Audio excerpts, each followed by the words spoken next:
if you tell someone I'm a model, someone will be like, models, they are sex addicts. You get, there's that way they take us. But us as young girls, we can change it. We can change it. I've been with different models, but sometimes we sit down and talk this. We'll be like, how can we do this? Someone tells us, me, I'm facing a problem of my manager. Yeah, we try advising them. Your manager is going to sleep with you, impregnate you, and leave you there. Your future is done.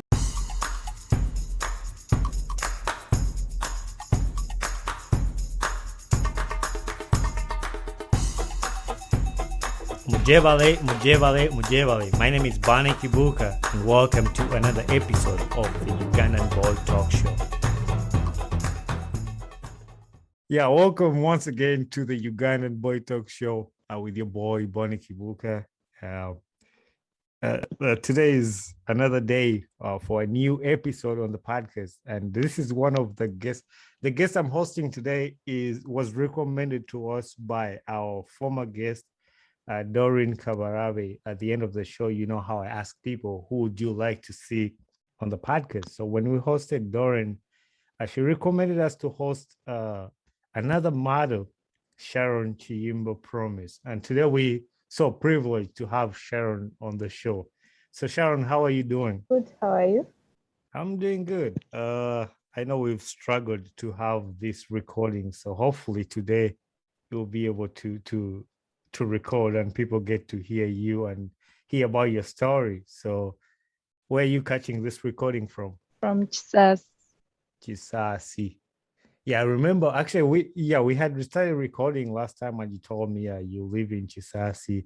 So is that on the northern bypass? You know, I've not been in Uganda for a long time, but I remember you go like on the northern bypass and then somehow you end up in Chisasi somewhere. Yeah.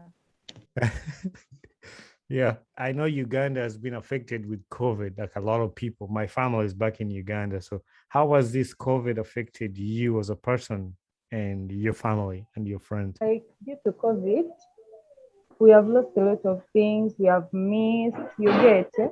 But now I would have been in Form 6, but due to COVID, I'm still in Form 5. You get it? Yes, I think a lot of students, a lot of kids in Uganda have been affected with schools being closed, and that's, I don't know if people can relate to that because that affects you as a person because your age doesn't go backwards, it just goes forward, and you're still in the same class for a long time.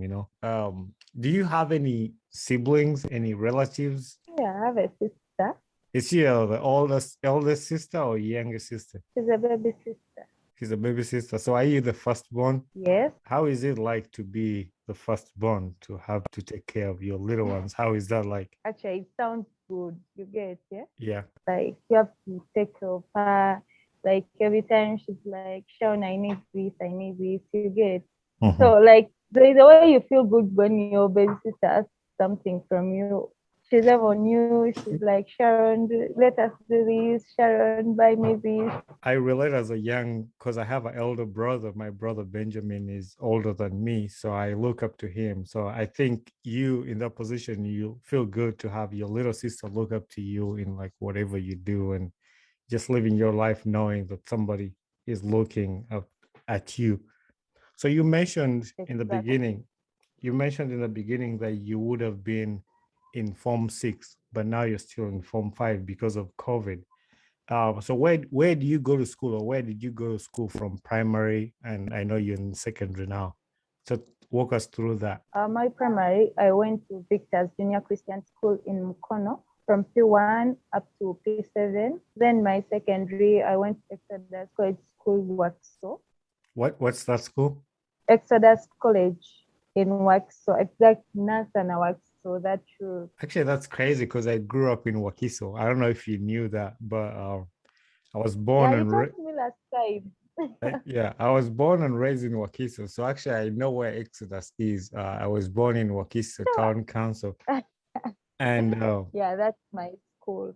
yeah, I grew up there my whole life, and I know exactly where Exodus is. So yeah, so how is your school life like? How was your school life now when you get to secondary school? Like, what changed? What did you like about secondary school? The way people behave like in secondary, it's not the same way we guys used to behave in primary. The way you take yourself, the teachers, the meals, actually the meals change, your daily routine changes, you get it's amazing. Yeah. I liked secondary school because it's even the teachers start to respect you, but in primary they don't really Yeah, respect you but that much. I get.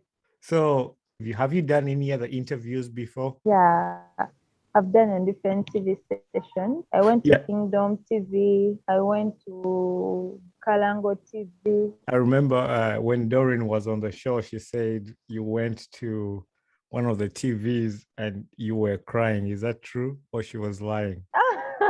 I didn't cry. Just I was scared. At Yeah. first, my first time I was scared, but I didn't cry. Mhm. Okay. It's an opportunity like for you. I've seen one of your interviews actually. You were sending a message to the girls in Uganda and just advising the girls from what you've gone through. And I'm going to ask you about that a little bit. But so I've known you through this modeling sector in Uganda. I've seen your pictures, your Instagram. By the way, go and subscribe to her Instagram and follow her on all social media as Sharon Kiyimba Promise. So I've seen you as a model, and you're one of the youngest models in Uganda. How did you get into modeling? Actually, it was last year during COVID time. Because my mom told me you can be a model. At first, actually, I loved modeling ever since I was young. Then my mom was like, when this COVID stuff came in, she was like, you can try your best, you can do it. I joined an agency, it's called Black Array. I started training. That's where I began my career from. After there, we had a fashion show for Janet Ladies Center.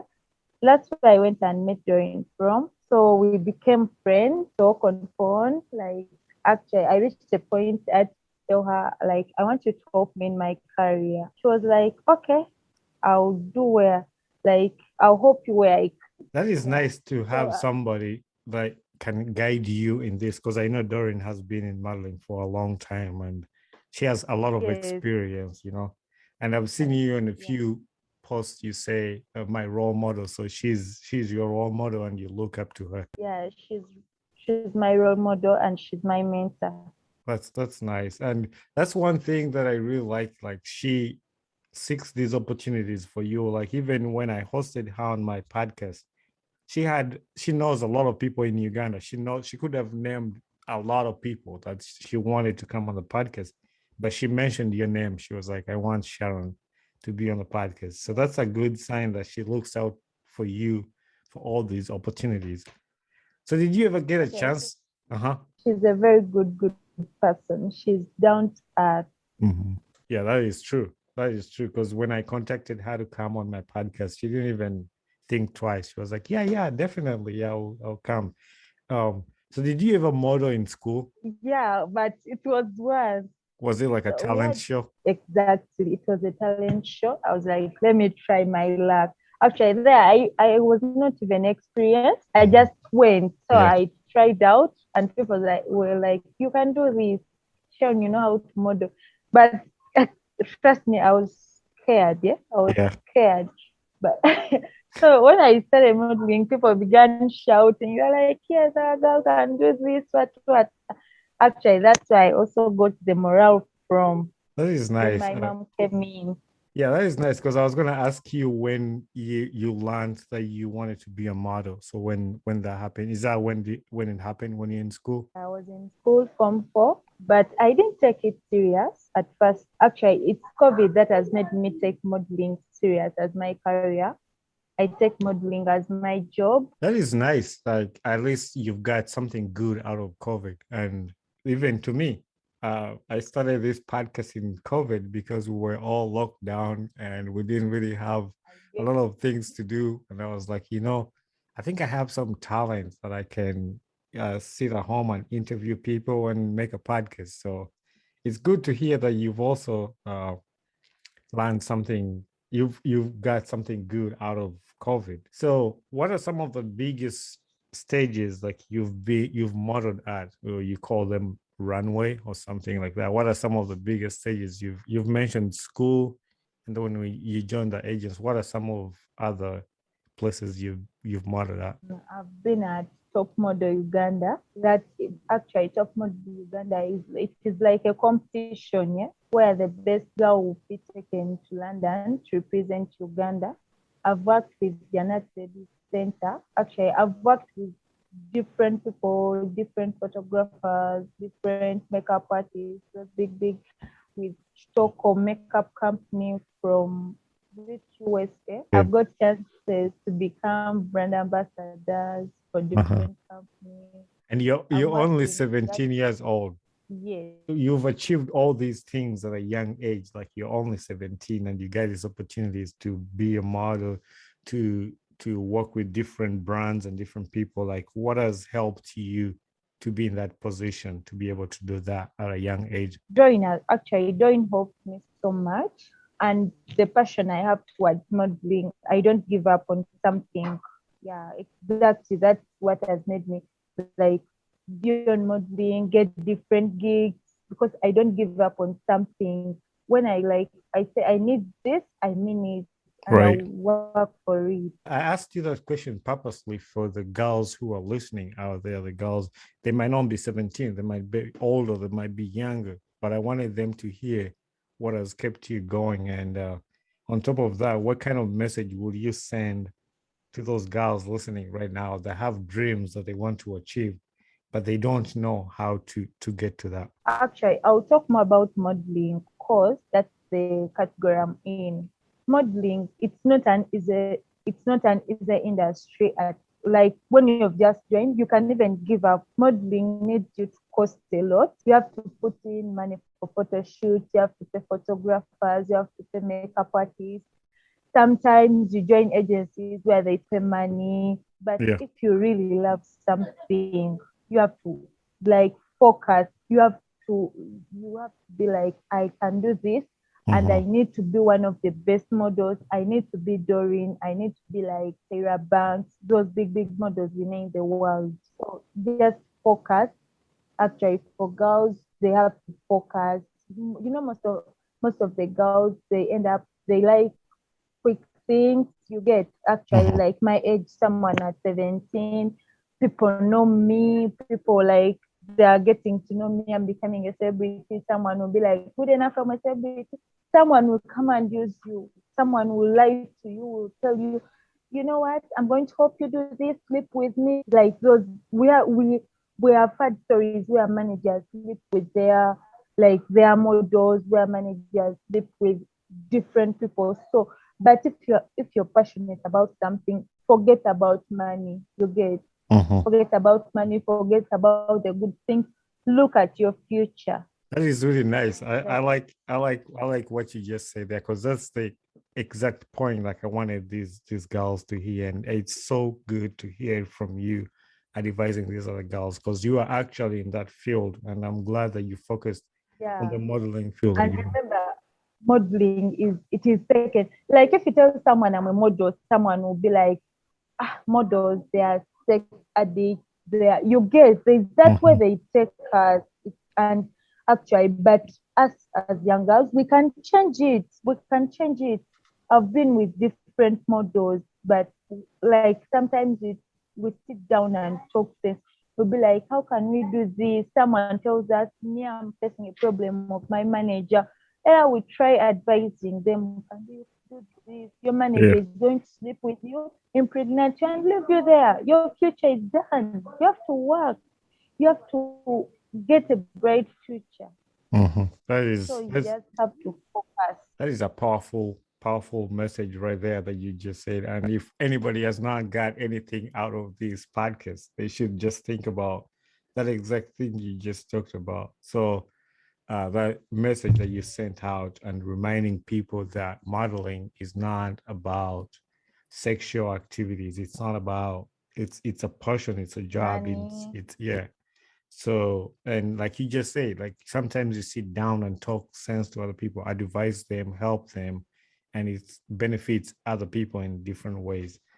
So, what's your big vision what do you want to gain out of modeling? When I joined modeling, I wanted two things. I want to begin out like when I grow up, like when I'm 20 something. I've, I want to become like a sort for modeling for both local and international brands. Mhm. And I want to begin out an orphanage, especially for girl child. Yeah, that's nice. That's really good. Like you don't just care about yourself, you care about other people. Like you just mentioned, begin an orphanage to help other girls. But like some people, you ask them that question, they'll be like, "Oh, I want to get money, buy a big house, buy an expensive car." It's all about themselves. But here, you're just thinking about other people, like to help them. So there's some news that I've kept to ask you at this time. So tell us about those big awards, the IPA awards about Ghana. And Actually, congratulations, by the way. thank you so much. Thank you. I was honored for Ghana as the best, like young international model achiever in Mm. Africa. Okay. And I'm so grateful. I'm so happy. Yes, no, I'm even speechless. How did you Like, find out we about are the news? actually, they first honored my mentor. Okay. So I went their page. I liked their pic. Mm-hmm. Maybe they had to come and check out on my work. And they were like, yeah, this girl, she deserves it. And then you got nominated too. I got nominated and I went through just Yeah. no. What does that mean to you and your family? It's a very, very big achievement. We are a lot of girls, we are a lot of different models, even some are better than me, but who am I to be chosen? So actually I'm so happy. I would like to thank Ghana IPA Awards for the great honor they gave to me. Mm-hmm. Yes, no, I'm so grateful. Thank you so Yeah, much. and we're all proud of you, and thanks for representing our country, and thanks for doing what you're doing, because you're representing a lot girls, like millions and millions of girls in Uganda, and you're one of them. So we're going to be behind you, support you, and whatever we will have to do to support and cheer for you so you can go and win that. Who is your favorite model in all time, like, and why? Doreen, Okay. There's a way she treats herself besides being a model. At times choosing a role model, it depends how does that person treat herself.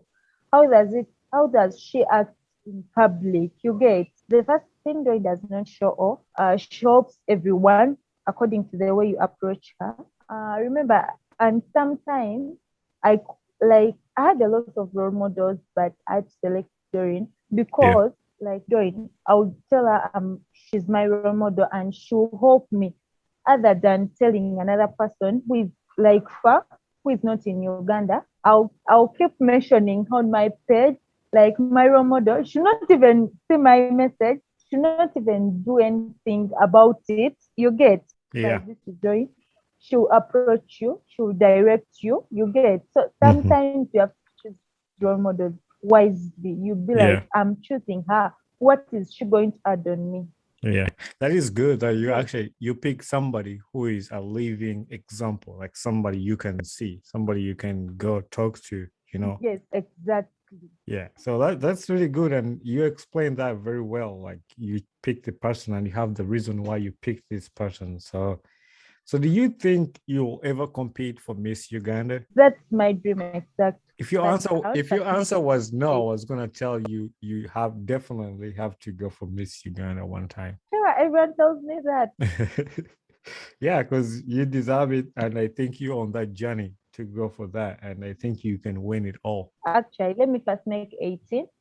Uh-huh. I'll go for it. Just by hearing you, the way you answer your questions, the way you talk, and the way why you're doing what you do, being able to answer those questions, like you know exactly what you want, which most people have the beauty. Most people can be beautiful. Most people, like, it's not about who is the most beautiful girl in Uganda, but it's about Exactly. who you are as a person and what you want to do. So, which I think from even listening to you on this podcast, it's something that you do very well. So, what advice? I mean, I already asked you earlier advice to send to you some girls, but this is just in general. What advice do you send to all the young boys and young girls in Uganda? My advice would be like they have to focus on what they want. Mm-hmm. You know, this world, we like there's a lot of good things in the world, but they won't take you anywhere. Actually, like us young girls and boys, our parents, we come from some people come from rich families, but that's not your stuff. That's your parents' stuff. You have to work for yourself. You get Mm-hmm. you have to work for yourself. So I would encourage everyone, my fellow youth, to wake up and work for themselves. It's not too late. That is So good. you guys, you have to wake up. Let's change our country. Let like long ago, people suffer. People used to suffer. There were no jobs, but as the youth, we can change this country. Mm-hmm. We can work. We can study. Guys, let's study. Thank you very much for that message to all the kids, and I hope all the kids and even older adults, even adults, can take the same example. One question I forgot to ask you earlier on was, what are some of the challenges you've faced being a model? I've faced negativity from social media where Mm. someone can come on your page, like you can post something, someone comes you and abuses you, be like, what is this? What are you doing? You're nothing. You get. Mhm. Of course, not that everyone will love you. By the way, that's the thing I've ever faced negativity from some people. Though Yeah. some still support, but there Mhm. are always those awkward people. Yeah, that's the thing. I was following Doreen's social media. I follow her on social media, and when she went for the interview at Galaxy FM and she used the border, and people made a big deal out Yeah, of yeah. her using Okada. Like, why can't she? Like, and even when I interviewed her when she said she can't eat beans, and people went on the beans, like the Ugandans just speak something, like even if it's not a big deal and make it a big deal, especially on like the That's social the media. country we are in. Yeah. So, what has been your life lesson? What is something that you've learned in life? I know you've talked about a lot of things, but like, what's the one thing that you've learned in life? So I've learned to be calm. Mm-hmm. I've learned to respect everyone, whether young or old. Actually, you can reach a point where you find someone, you don't respect her or him, but you reach a point where that person is the only one who will help you pass through it. So I've learned to respect people. I've learned to be calm to everyone. That's a good lesson, like being humble and just respecting people, because that will take you far and far and far. So, who would you like to see on the podcast next? And you're gonna help us get that person. So you have to recommend somebody to be the guest again on the podcast, and you have to find that person and connect them to us. It could be anybody. I know we've already had Doreen. Unless you want her to come back again, then you can recommend her to come back again on the podcast. I would love have my Udaya. She's called Udaya. Die. Okay. So we'll get in touch and then we'll see if we can get you die on the show and just listen to her story too. So Actually, she's also a model. okay, my last question I'm gonna ask you today is, what gets you excited about life? The way my mom loves me, the way Dawn cares about me, and what I'm achieving. I Right. feel so happy. Sharon, it's been a pleasure to just sit with you here on the podcast and just listening to your story and some of the bits of the things you've done and things you like, the messages you've sent to the young girls. So I believe all the girls that are going to listen to this podcast in Uganda anyway, they will learn something. They'll get to know something about you and get to learn more about you. I don't know if it was you who was telling me who lived in Ginger. Was it you or was Doran? Because I knew how to speak Yeah, Lusoga. let Oh, me come on, speak Lusoga. to hey Ndwid. Olwid. Yeah, my Na- mom is in Soga. Hey, actually, I think it was you who was telling me. So also go Olwid. Nange ndi muna. Oh, Kobachi. Waziro lyotya. Wazira. Nze ndi omusoga omwid. Ai, male mbyonoonye. But anyway. Anyway, Sharon, thank you very much for giving us your time. Any last word you want to send out to people listening to you? Okay, I would like to thank my mom for supporting me. She's such a caring mom. She gives me everything I need. She's always there, especially I always tell her, Mama, I need this. She sends, you get. I would like to thank Doreen for being there for me always. My sisters, my siblings, and everyone that supports me in the world. I'm so grateful having you guys. Thank you so much. May God bless you abundantly. Hey there, I am Bonnie Kibuka, the host of the Ugandan Boy Talk Show. Thanks for watching my video and don't forget to hit subscribe and share with a friend. Tune in every Saturday at 9 a.m. Eastern Time for a new episode of my podcast. And for more information about this podcast, follow me on Instagram page talk_show_256.